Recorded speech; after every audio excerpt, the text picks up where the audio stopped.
Welcome to the Hunting Dog Public, where we talk about everything hunting dogs and more. I'm your host, Cody Moreland, and let's drop that tailgate.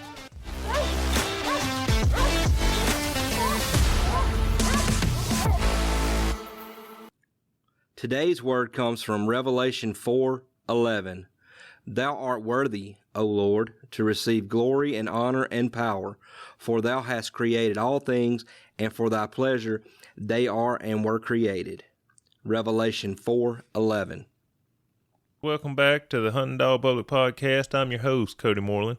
This is going to be episode number 2 with Mr. Adam O'Donnell. If you have not listened to episode 1, go back and get caught up right quick before you hit this one up.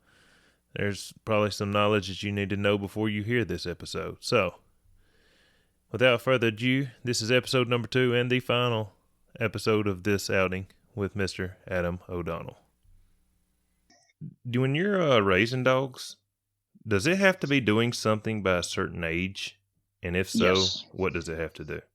Yeah, I want them treeing somewhat consistently by the time they're 11 months old. At least show me that you're going to be a squirrel dog. You know, you don't have to stick every tree. You just have to go hunting and get treed. And there are cur dogs that don't start till they're over a year old, but they're not going to start here. Well, They'll start somewhere else. I'll give them away. Yeah. do you start with cages or drags or just walking? I will typically show a squirrel to a puppy one time. Beyond that, I'm just exposing them. I'll go to the city park. I'll go next to the house here. I've got a farm that's got lanes cut through it, and just about any day I want to go, I can get them on a hot squirrel. So that's what I'm looking for. I'm looking for stay put tree dogs.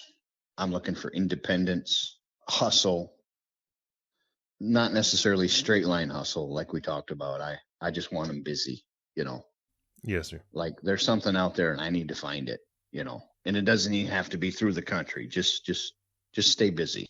The last thing a puppy wants to do is follow me around. Yes, sir. Yeah. Yeah. That's aggravating. You just stand in there and it just stands there with you. Right. Oh yeah. That don't happen too well here. They gotta have, even with like Libby. I remember hunting with Zeke Voracek one day, and I was mad because she was working a track and she was just going, and I could see her, but she wouldn't listen to me, and I was getting frustrated. And my buddy said, "Man, don't get too hard on her. You can't put that in them." And it made me realize, you know, he's right. You know, there's that drive to go find something. Some of them just don't have it. They just don't have it. Yes, sir. So if there was one dog, dead or alive, that you seen go or owned, what's your favorite? One of my all-time favorites is definitely Hummer. I seen him go when Looney's had him up here in Michigan. He was a freak. Just a freak. I actually hunted with him. I even took some pictures of him. But we broke up into groups one day. Me and Herbie Hicks were hunting in one patch, and Brian and Shannon were down the road. And that particular year, all of a sudden, we didn't know it, but we had a big die-off. We didn't have squirrels like we had. Dang. The year before, we could kill 20 by noon. That year, the first day, I don't even think we treed one. I mean, it was horrible. We had to travel around and find pockets of them. But Herbie and I were hunting, and we'd hear Brian and Shannon come treat over there with Hummer, and all of a sudden, boom! Oh, dang, they got another one. And you'd hear him tree, and boom! Oh, geez, he's got another one. And we were trying to compete just by ear, you know. Yeah. And they killed their limit with him that day in a country that just didn't have a lot of squirrels, and I was so impressed. He produced them. Yes, he was producing squirrels, and I realized they found a pocket of them, but still, it was just listening to him from another section was pretty awesome. And we did hunt together some, but that particular experience was pretty cool. That's extremely funny. It doesn't matter if you know the people or not. If you happen to be in the same section of woods and you can hear a dog over there barking and shooting, and then yours is barking and shooting, it turns into a competition. It sure does. It don't matter if you know them or not. You know, I don't know how you guys hunt, but I hunt with my buddies a lot, and we'll go to a big section up in northern Michigan where you see each other at the truck.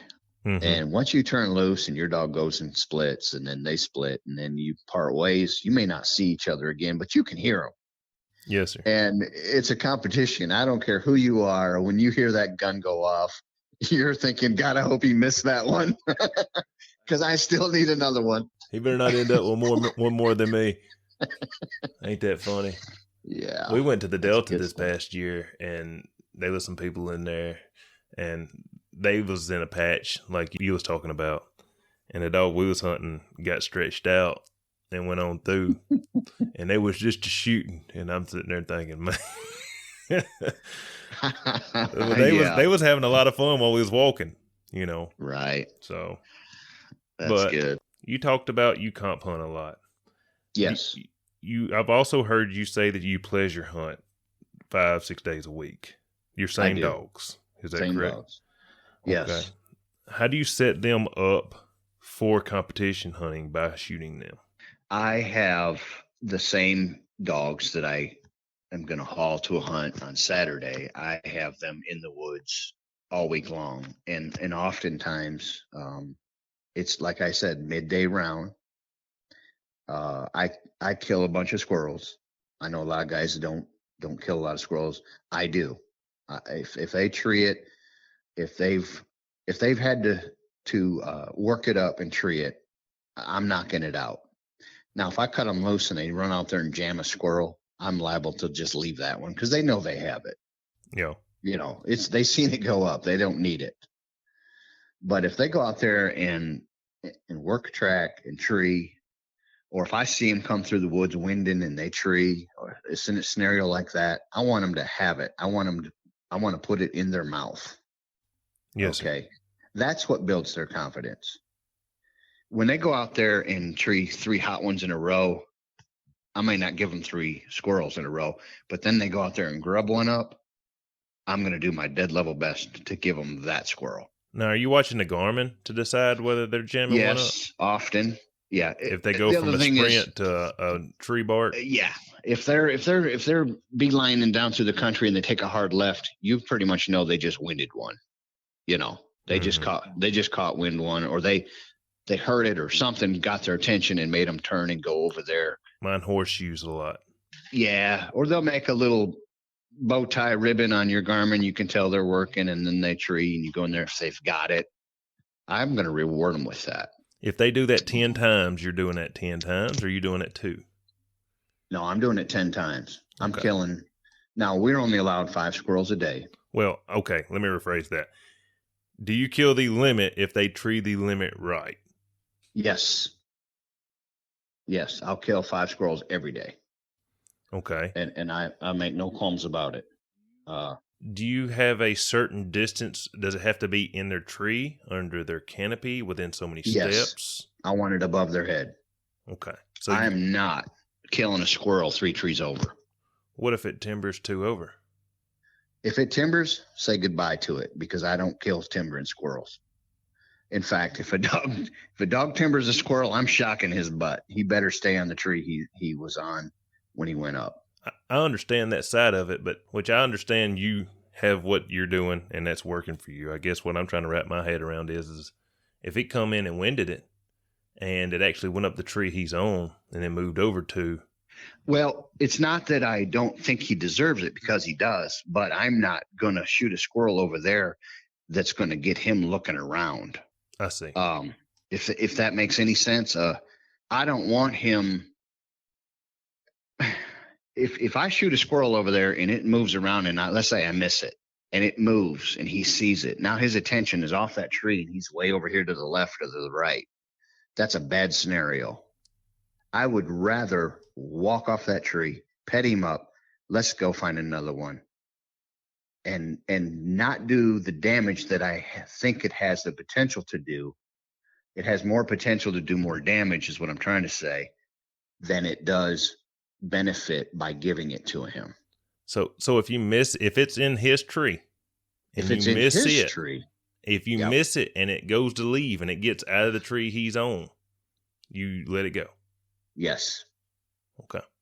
yes. Now, remember, we're talking about Michigan squirrels that don't typically timber very much. Once in a while it happens.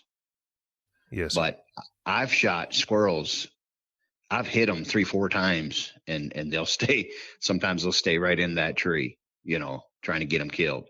Also, I make a valiant effort to kill a squirrel in one shot. I carry a 20 gauge in September when the leaves are thick, because I know I might only have one shot and all I can see is his head. And if I shoot and miss, he may move and I may never see him again.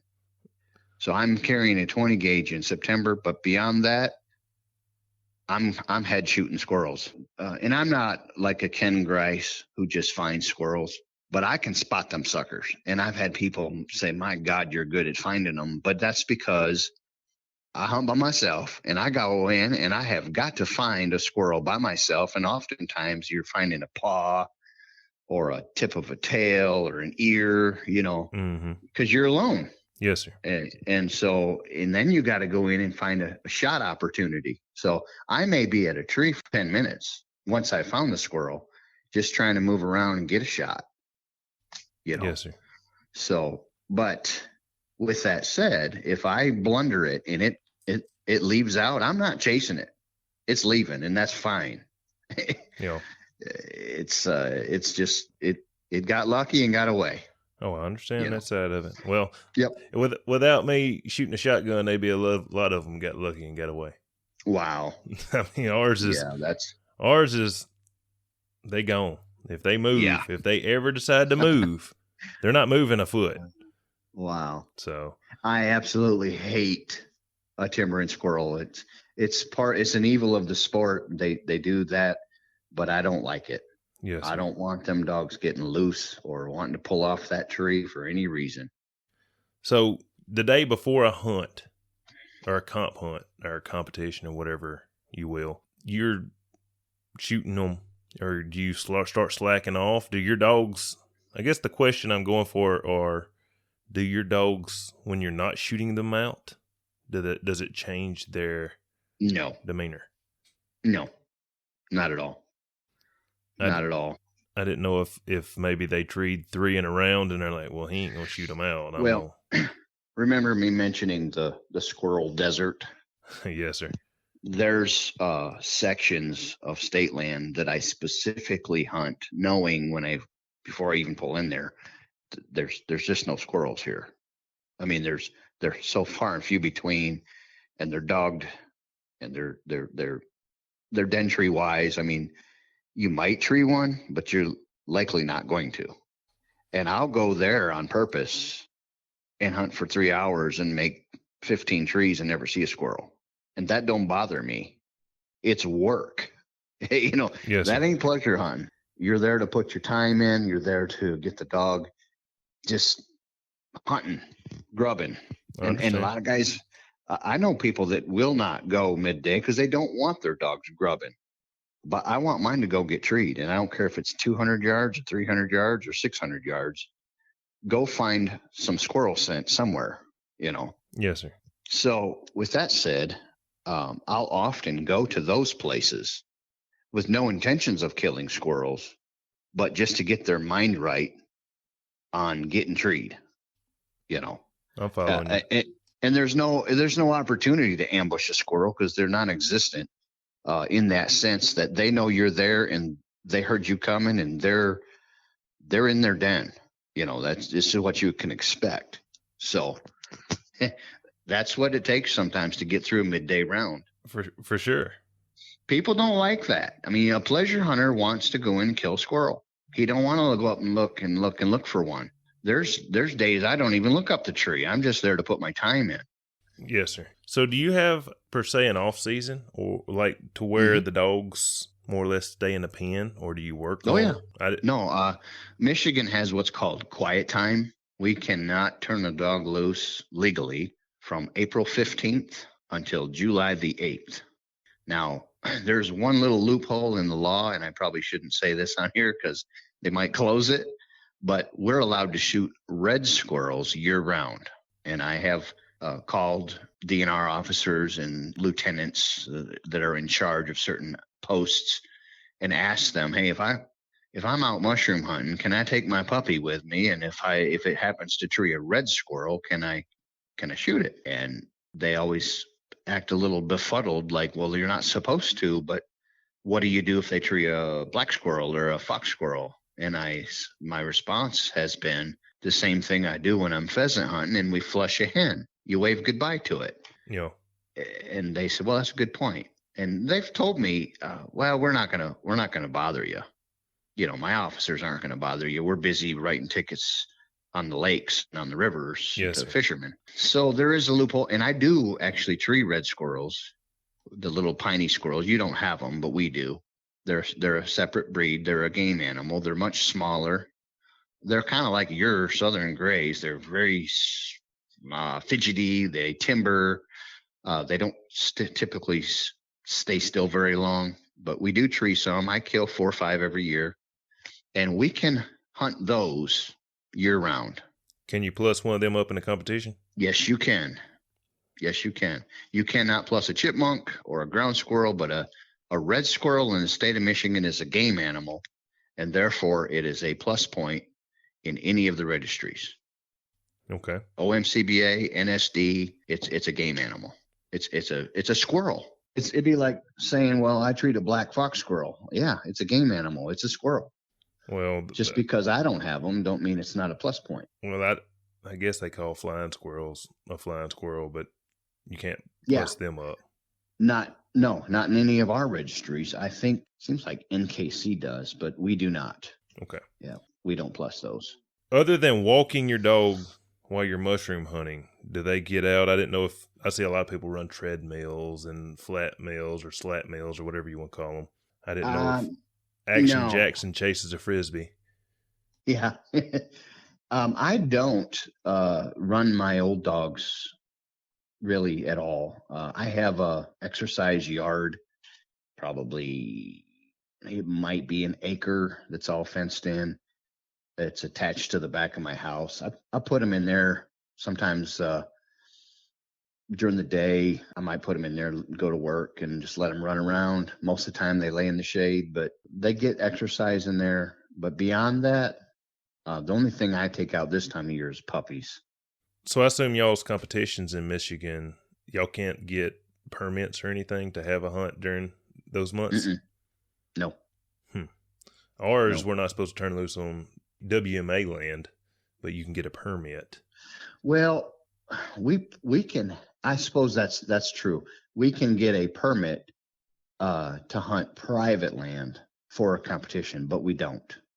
We just, I don't even. First of all, NSD, you can't have hunts this time of year, and I'm not interested in any other hunts, so I just don't even worry about it. Yes, sir. Well, everybody's out here trying to get that state race, wanting that spring hunt, Right. I actually wish that I could travel right now and hit some of these hunts, but they're all so far away. Yes, sir. We had our Pennsylvania and Ohio and Michigan. We already had our one hunt, so it's a done deal for me. I'm not driving to Mississippi for a $30 hunt in the leaves with the snakes. Yes, sir. Well, we have a little bit of all of that: ticks and snakes and mosquitoes, and when people start pulling that off out, it's getting serious. Yeah. We'll pull it off out in October, November, and December too now. Wow. I'm spoiled. Honestly, I don't have any snakes. I don't have any ticks. I usually don't have any mosquitoes. We get, a couple of weeks they're bad, but it's just not something we even fuss about, I had a couple more questions I wanted to ask you. One of them was, I guess this is more or less a statement. You are an OMCBA board member, correct? Correct. There's a lot of controversy going on with the OMCBA, but how's it doing as a whole? I know you see certain people complaining, and you might not want to get into this. I mean, we can. No, it's fine. I don't mind talking about it because it's a broad answer, but there are short answers, and I don't. First of all, let me just say I've been one of the most controversial board members on issues, if there is a term, that there has ever been. In fact, I got a little chewed out at the last board meeting because of some of the things that I had said on the internet. But you know what? That's what makes the world go round. Is different opinions. Yes, sir. There are still to this day pretty diverse group of guys running the OMCBA, and there are those that are on the opposite spectrum of where a lot of us are in their position on certain issues. It seems like there's my biggest problem with some of what's going on is the mentality of that's the way we've always done it. And it seems like there's no room for growth. There's no room for correction. There's no room for expansion. There's no room for new programs. There's no room for any of the things that some of us would love to see, because they have to be stuck on this is how we've always done it, and we're not going to deviate from that.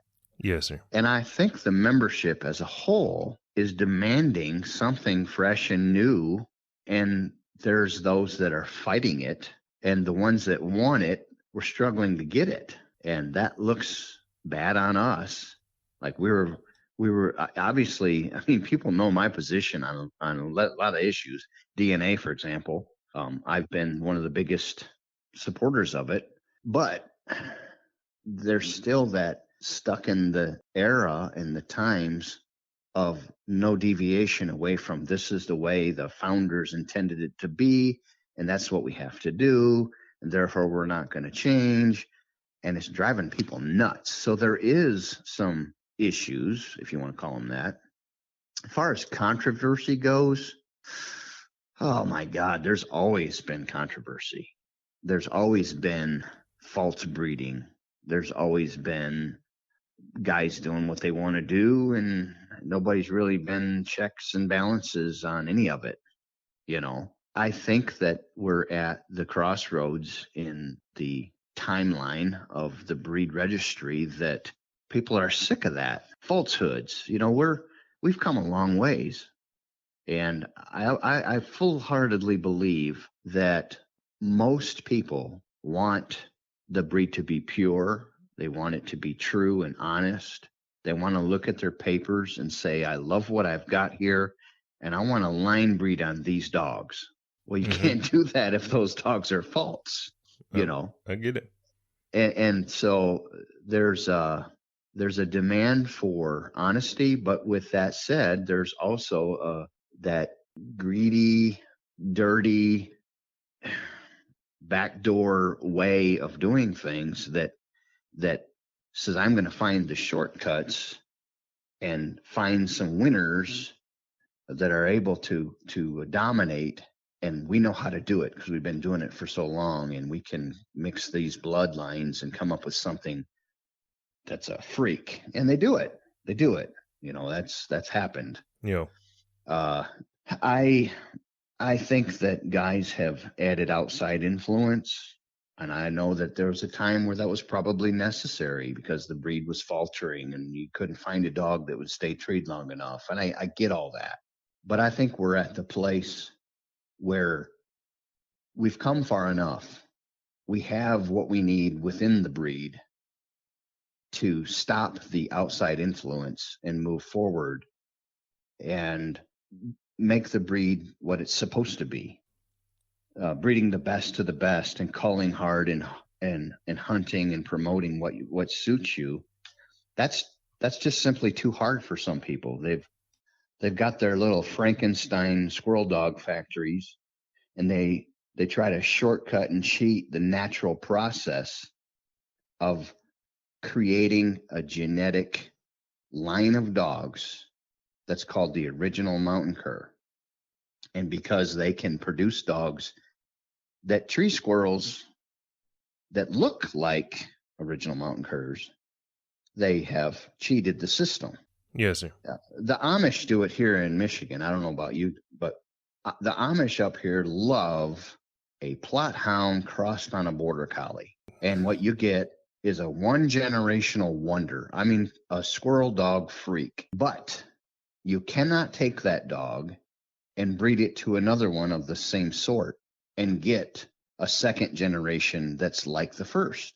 It doesn't happen. So they just do it one time and they just keep making that cross.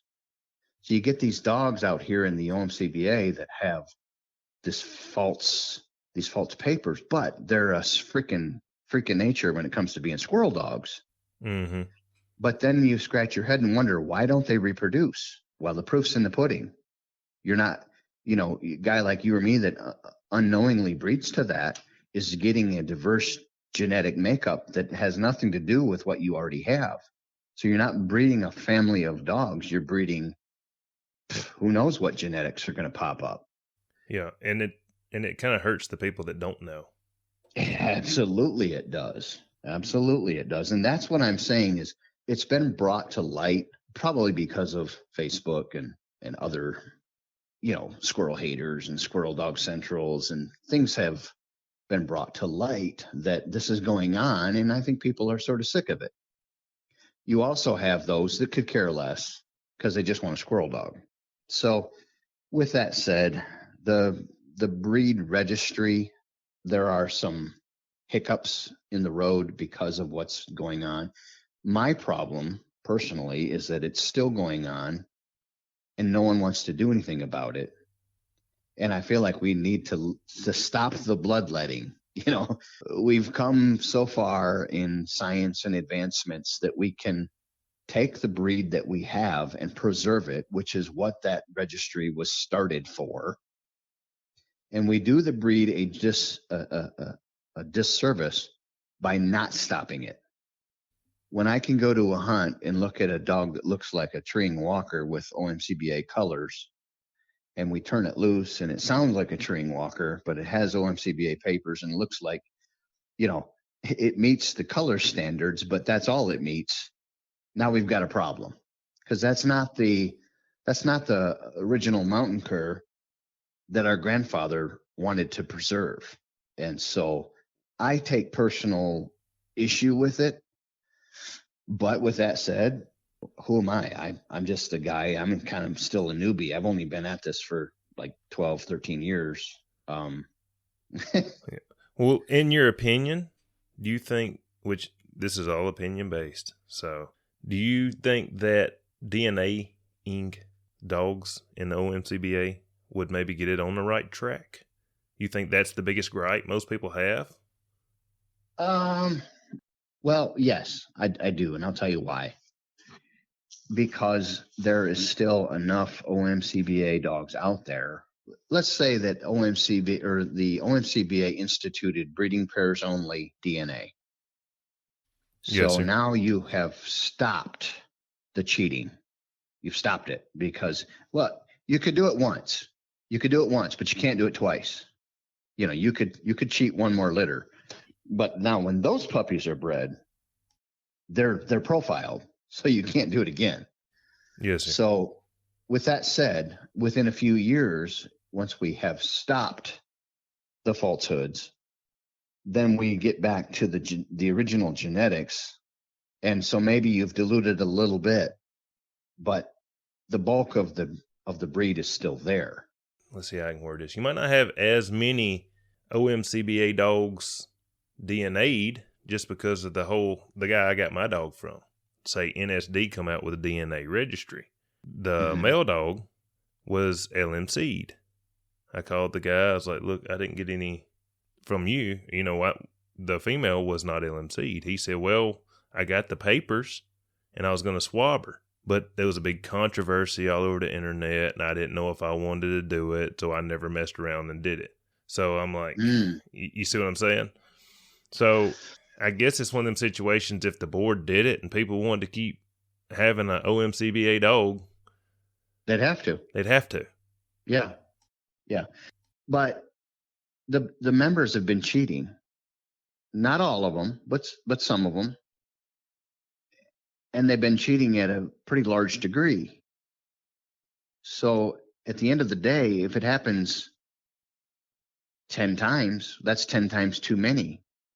So initially, my thought is it's the breed registry that's in charge of protecting the breed, not the members. So therefore, it should be it should have never went to a membership vote. I don't think. You don't ask AKC or UKC if you can have an option. I mean, it's just they own it. It's their program. It's their registry. They dictate what goes on. And OMCBA should be the same. Well, it's probably a controversial. Of course. And what I'm going to say is probably going to be controversial, but so it's kind of like that male swimmer. Everybody hated that he was swimming against women. Well, it's kind of the same with breeding hounds and whatnot into cur dogs. Mm-hmm. You don't want a male to swim against women, which I'm not for that either. But You're kind of doing the same thing with breeding, hounds or whatever that's not an OMCBA into an OMCBA dog and calling it an OMCBA dog. Well, and there's a lot of truth to the fact that if you put a little hound in there, they tree harder, they stay put, and they've got the mouth to back up the fact that they're sitting in there a mile. Yes. Now you take a dog like Ace, who's naturally loud, you've got something special because he's all OMCBA. Now, I don't know about 4 or 5 generations before me, but he is all OMCBA, and I have 3 generations of DNA to prove it. Mm-hmm. So the breed is there's dogs within the breed to sustain and to support what you want. Why do you have to cheat? A special OMCBA dog, the traits we're looking for would be just a nice treeing cur, if you will. Sure. The specialties of the staying put and the mouth and how hard they tree. And if you got an OMCBA dog that is consistently a cast winner hunting against treeing curs and hounds, you ought to pay attention because you got a special animal right there. For sure. And so that's why I've really shifted gears and put my focus on NSD, not because I'm mad at OMCBA, but because it gives me the diversity I'm looking for. If I have a winner in NSD, then I can win anywhere against anything, and I can especially go to OMCBA and know that I'll at least have a good showing. Yes, sir. So, one of my biggest gripes, which is I'm a nobody, so it don't really matter my opinion, but I wish with the way technology is nowadays that we could vote a membership spot in or a board member in for posting scores, because people like myself, if I can't get to hunt, I'm on Facebook. I wonder how many showed up. I wonder who won the first round.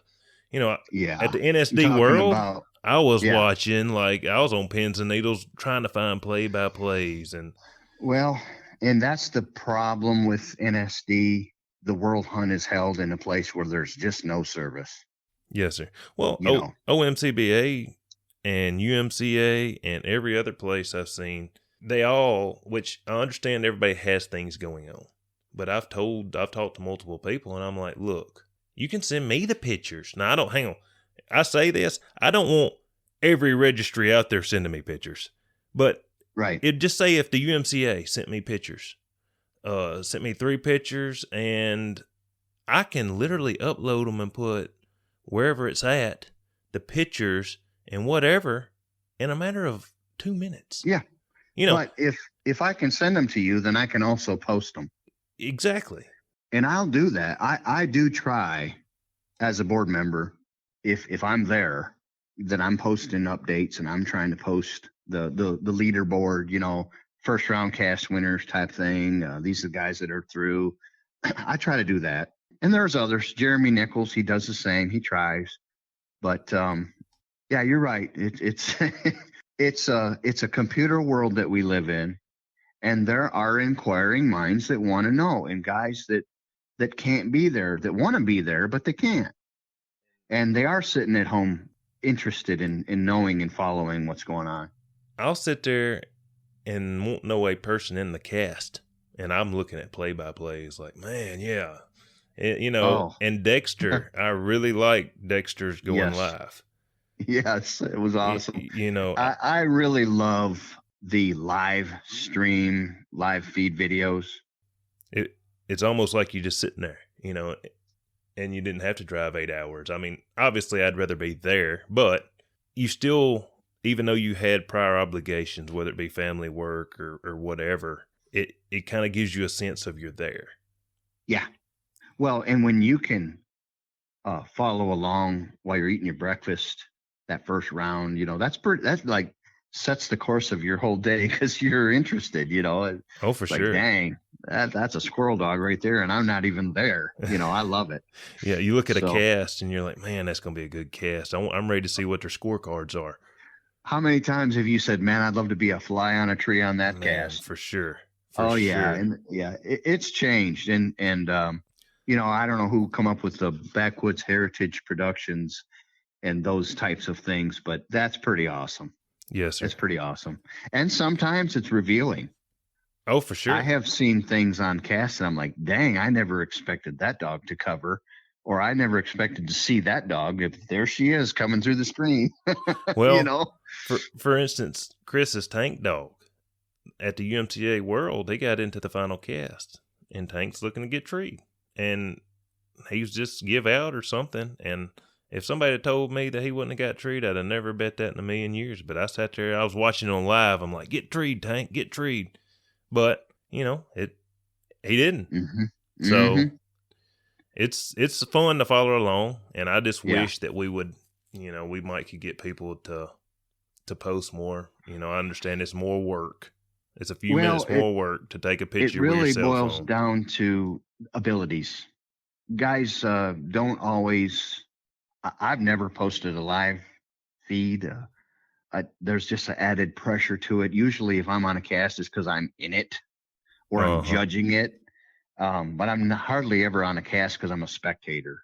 And that's about the only scenario I could see where I would actually do something like that. Yes, sir. Beyond that, I'm focused on judging the best I can or handling the best I can. And I depend on other people to do those things. So I agree. And a lot of people's not want to go live for an hour and the downtime of the 3 to 5 minutes sit there and talk or come up with commentary. Dexter does a great job of it. Yeah. So and yeah, absolutely. Quigley does a good job on a couple too. Sure does. Yeah, I love it. I love the sport. I love what I'm doing. I'm having fun. I'm going to keep doing it until I'm not having fun. Let's see here. So I guess one of my last questions was, I noticed you said earlier, and I've heard that you selectively pick who gets puppies out of crosses. Is there a certain way that you go about that, more or less buddies, or if somebody really promotes their dog, if you had a cross, you might want it promoted. How does that go? I've started a program. I'm at the position in life where I'm trying to do something and I know that I need help doing it.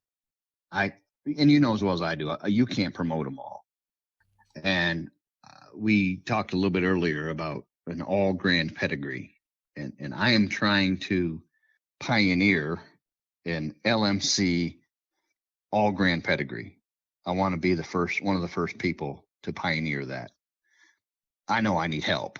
And if that means me breeding to your dog because he's a grand, then so be it. But with that said, I can only promote one at a time or two at a time at best. And that's paying a buddy to help me, Mm-hmm.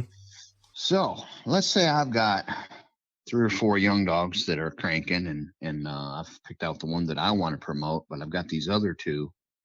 I'm very inclined to give that dog to someone who's already involved in the hunts that is capable of taking that dog and making a squirrel champion out of it. At which point I sign off half ownership. In other words, you just earned half ownership of that dog just by making it a squirrel champion. I've already done the legwork. It's treeing squirrels. You just got to hunt it, get to know it, condition it, take it to the hunts. Okay. And then when you make that dog a grand squirrel champion, you own it. I sign off all the papers. It's yours. The only catch that I have is I get to breed to it. It's going to raise puppies for me. Whether it's a male or a female, I don't care. But once it's a grand squirrel champion, it's your dog.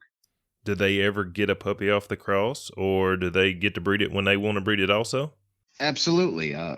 Now, the whole purpose of that is for me. I'm doing it for me. Yes, sir. I'm doing it for you to help you get a squirrel dog. And oftentimes what happens is I've got this dog and suddenly I've got a young dog that's got me fired up and I want to hunt it. Now you're neglecting my end of the deal. So the goal for both of us to agree upon is for you to make that a grand squirrel champion. If you want to raise a puppy out of that dog, in the meantime, I don't care, provided it doesn't get in the way of the goal. Yes, sir. It has to be agreed upon. So beyond that, I know that's not what you were getting at, but that's I wanted to bring that up because that's out there for anybody that's involved in the hunts. Well, that's great to know. Yeah. Beyond that, if I raise a litter, if Joe Schmo Schmuck off the street says, hey, I want to get into squirrel hunting and will you sell me a puppy? The answer is no. I'm just not selling puppies to people that don't know what they're doing because 9 times out of 10, they ruin 2 or 3 before they get a good one. And I only learned that from experience. So I will just kindly say, look, I can't help you, or you need to buy a puppy out of, somebody else's cross, Yes, sir. I try to do that tactfully, but that's, like I said, if they're not promoting a dog, you could sell the best dog in the world to the guy up the road. And if he just squirrel hunts it and keeps it behind the barn and no one ever knows about it, you're not helping me.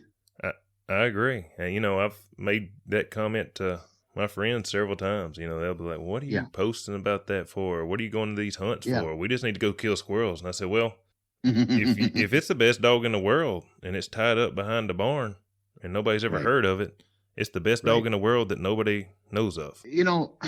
I'm the guy that would give a pup to someone like Bart Williams, Yes, sir. Because guess what? Bart Williams is going to take that pup to town. Bart Williams is going to promote it. He's going to be online.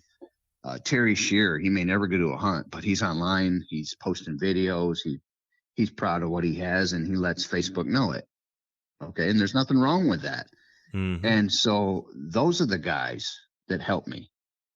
Terry pushed Silk for Tony Walters, and he was posting videos of Silk. Now, that's Ace's sister, and she has only been in one hunt, which she won. But Terry did more for me posting videos of Silk last year than than all the little hunts she could possibly win. I mean, that's the stuff that the people in the public eat up. They love it. He done more for you by promoting your dog on videos than winning some small hunts. Sure. Yeah, those guys go a long ways because they're putting the dog out there. And if anybody says, hey, what's that dog out of? Well, the answer is Adam O'Donnell stuff. Yes, sir. So I think you done a good job with letting Bart get that Ace dog. I mean, them Lost Bottom boys. I like Murdered Out. I like Spike. I mean, they're all nice dogs. Yeah, I didn't actually sell Bart Ace. I sold Ace to Mike Powers. Oh wow, I did not know that. I assumed he got it from you. Yeah, no, Mike Powers sold it to Bart, and Bart called me on his way back from picking the dog up, all excited, and I was happy for him. Yeah, they've done a really great job. The guys that are willing to jump in the truck and go to a hunt in Oklahoma or Arkansas or Missouri or wherever it may be, I have so much appreciation for them. I can't even tell you. Ken Grice has promoted Flo. He jumped in the truck, went to Mississippi last weekend, and Tennessee and Alabama and just all over. Man, I can't do that. I can't promote them all. Yeah. And anytime I see Porcupine Mountain anything in the winner circle, I try to make mention of it on my personal private Porcupine Mountain page because it's a big deal to me. It should be a big deal to everybody. Absolutely. Gas is $4 a gallon, and you're going to go down the road with something out of my kennel. God, I wish I could pay your gas for you. I can't, but thank you for doing it. Oh, I understand completely. Yeah. Speaking of that murdered out, I was at the UMCA Junior World, and a lot of people, the NSD guys and the USDC, and some others might not feel like it's as strong a competition. But I drew out with Murdered Out, which had just won an NKC World, and Pure Country Hawk, which won the OMCBA World. And I'm sitting here like, on the first cast. And I'm like, are you kidding me? There's 3 there's 3 dogs out of 15 or 16 that have world titles already, and I draw 2 of them the first cast. And we had a hunt. I mean, I think Murdered Out treed 4 or 5 times. Wow. Mine treed a few. I think we treed 9 trees, and there was other casts coming in. It was like, this is a junior hunt. They said, yeah, we treed twice. And I'm like, a piece? And they was like, no, all together. Like, why could I not draw that cast to where they only wanted to tree once or twice, and I'm over here with 2 world champions that already have titles on the first cast in the ice. I said, man, it was this. I mean, look at the draw.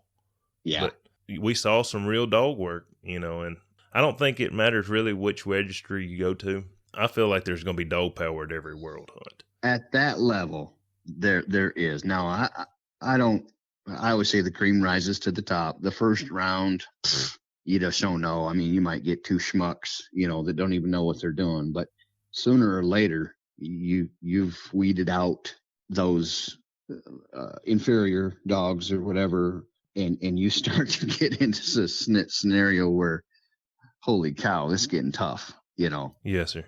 It happens at every board, and I don't put a whole lot of stock in some of the WTDA. Don't mean nothing to me. NKC really, well, I know it's a quality hunt. The registry doesn't turn my crank, but it's still a world title, and that world title means something. That at that level, well, you're doing something to win it. At some point, which I know this is a controversial statement, so everybody don't burn me at the stake. But what's the difference in one world champion and another world champion? They all have the title. Absolutely. A world champion is something. I don't care if it is WTDA or NKC or OMCBA. They've done something special. I'm going to say in the final cast or 2, they've had to beat quality dogs. Absolutely.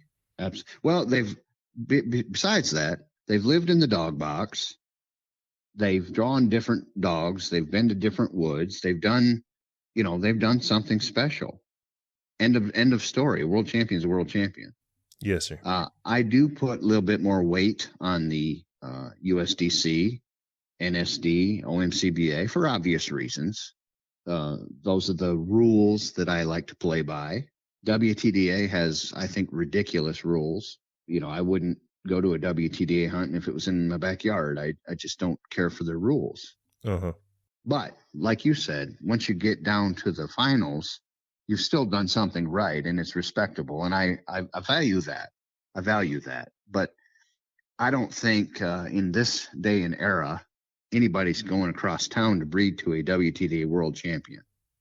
I made Bud an NKC world champion, and it never drew a single female to him. Yeah. You know what I mean? I understand that. Well, I guess I was finna finish up, but since you said this, I want to ask one more question. Go ahead. You said you don't like the rules. So if we could set you down and just say the OMCBA rule book, yep, and you determine it doesn't have to be voted on or anything, is there a rule you would change? Well, we have made, in my personal point of view, we have made the rule changes that I was looking for when I got voted in. That was to do away with the leash lock rule. I hated it. I think if there's a dog at large, you should be able to cut loose, and that's how it is now. We've made that change. Yes, sir. It's hard to win on the chain. Yep. If I had to change, you're talking about OMCBA now, right? Well, we can choose whichever your biggest rule complaint. I don't care. I'll just do out my OMCBA. biggest rule complaint with the OMCBA is the 90-foot rule. I think it's too broad. That's a big, big, big search area. NSD 60. I know. Yeah, I was for the people that didn't know. NSD 60. I think USDC is the same as NSD 60. I think so. And UMCA is also 90. Yeah, so, I think 90 is too big. Yes, sir. And also with OMCBA, I don't like the fact that a dog can split within that search area and have a squirrel and take second tree points. I don't agree with that. For the people that don't understand is they can be split if they're inside the area, if there's two squirrels. Yep. Okay. So they're getting second dog points. Right. And not first dog. And not first dog. If both dogs have a squirrel, but you treat second, you're still getting second tree points, even though you have a squirrel above your head. It don't matter. Yes, sir. Well, I don't agree with that. I understand what you're saying. I'm just, for the people that might not have competition hunted. Well, that's good. Honestly, at the end of the day, I don't want mine in your search area ever. Well, if there's a squirrel there, though, I mean, I don't care. I don't want them near your dog. Now, if we cut them loose and they flop over the hill and jam a squirrel, they can tree together. I'm cool with that. But if they've had 2.5 minutes, no, just break up and get over there to yourself. Well, I agree with you, and apparently mine agrees with you too. Because if I'm hunting him by himself, man, he'll tree him close, and if I cast him with another dog, he is doing everything he can to get 300 to 500 yards away from it. Well, let's wrap it up with this little training tippet from Adam O'Donnell. Okay. Right? When I am getting 2 older dogs ready for the hunts, I will take 2 dogs and literally hunt them together by myself, flip them loose, and I go to the first one treed. And I may or may not kill that squirrel, but when I pull him off that tree, I'm gonna direct him directly at the other dog that's treed. And I may even walk him in that direction. And then I stand there and watch my Garmin and make sure that he goes right on by him. Don't want him going and backing. Yeah, they know better. I understand. Yeah. And they better not even loom in the area. You know, I'll yell, go on, get, and poke them. It just becomes habit. It's not that my dogs aren't independent, because they are, but you know as well as I do the temptation of, hey, if I stand here and watch, a squirrel's going to fall. You know, that's tempting for a young dog. Oh, for sure. And if I get away with it once or twice. Yep. I purposely hunt that way. Now, I will not take a puppy out and fry his brains out for covering, you know. Yes, sir. But I will, once they are treeing squirrels on their own, first of all, most of my dogs, they're just going to be by themselves. But in the case of we don't know what to do here because we're too close together, I just, whatever one trees, I bump the other one out of there. I don't want them even in the area, you know. Yes, sir. And there's a lot of guys that they just dumbfounded when they get to a hunt and their dog comes in. They don't know what to do because they've never seen them do that before. Well, you haven't set them up. You haven't put them in that scenario with the hunt format, the competition hunt format in mind. You know, I drew a young man last year and his dog came into my dog's tree, and a moment ago he was 400 yards away, and he was like, oh my God, what the heck? What's he doing here? Well, you don't hunt with anybody all week long, and you don't hunt with any other dogs. So what, you know, you just gotta iron that stuff out before you pack up and go to a hunt. Yes, sir. Well, I started competition hunting this past year, actually, and I will purposely I don't set myself up for failure. So I got with a buddy that had been competition hunting for several years, and we had a bunch, and I mean quite a few practice hunts. Hunted. Yeah. He didn't tell, I read the rule book. he didn't tell me rules or whatever. And we done it just like a hunt. He handled me like he would handle somebody else. And when we got to the competition, I might have been newer, but I had experienced a lot of situations that had I not already been through them, right, I might have got handled pretty good. Got them $20 or $30 lessons. So well, and you've got to condition a young dog's mind for the very same thing. It's fair to say, okay, I know the rules, but does my dog know the rules? Does my dog know what's expected of him? it's a team effort. Yes, it is. And I'm not saying that covering a dog is the worst thing in the world. It bothers me. I hate it. But I know a lot of dogs that win because they will back another dog. They're going to get all of theirs and some of yours too. For sure. I personally don't like that. But if I got a young dog that's maybe okay with covering, like he likes to be by himself, but if nothing's going on and your dog gets treated, he may show up there. He's going to meet the boogeyman, and the boogeyman is you. It's not me. It's you, because he don't know you. Yeah. And a butt whipping from you goes a whole lot farther than a butt whipping from me. Yes, sir. And I might yell, "Hey, get you a stick and get ready, because he's coming."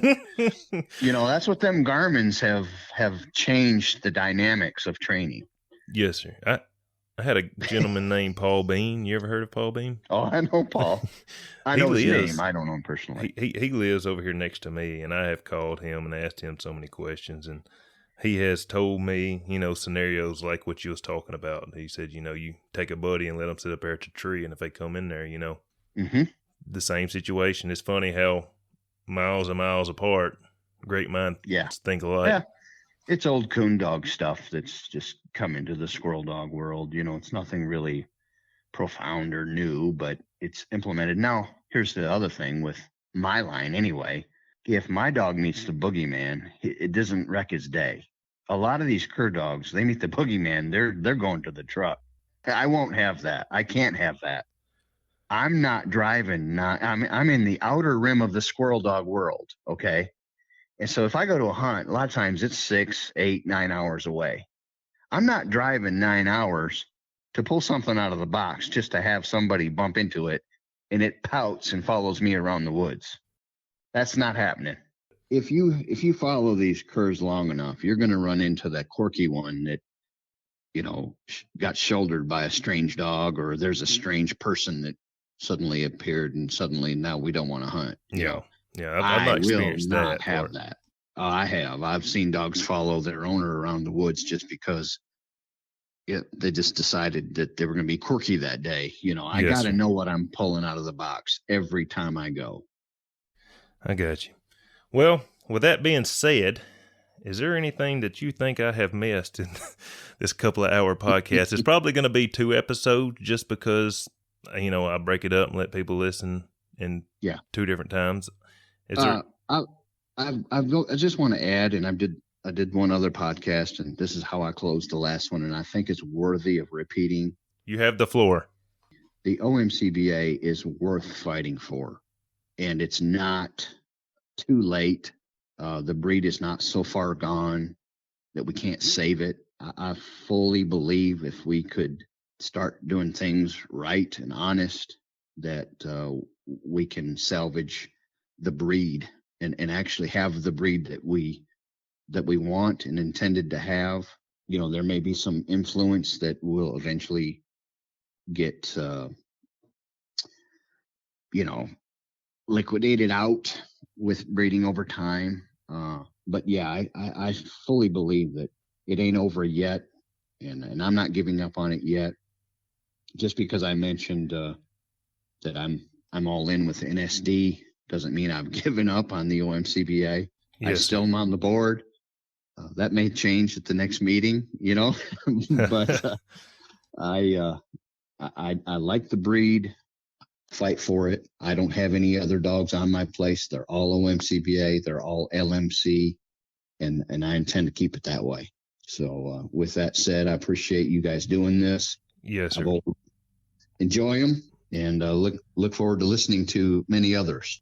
Yes. Yes, sir. And I just want to tell you how much I appreciate you sitting down with me. I mean, we've been on here over 2 hours, to almost that's two and a good. half hours. And I know with life, it's always something going on. So I really appreciate you sitting down and giving us the time.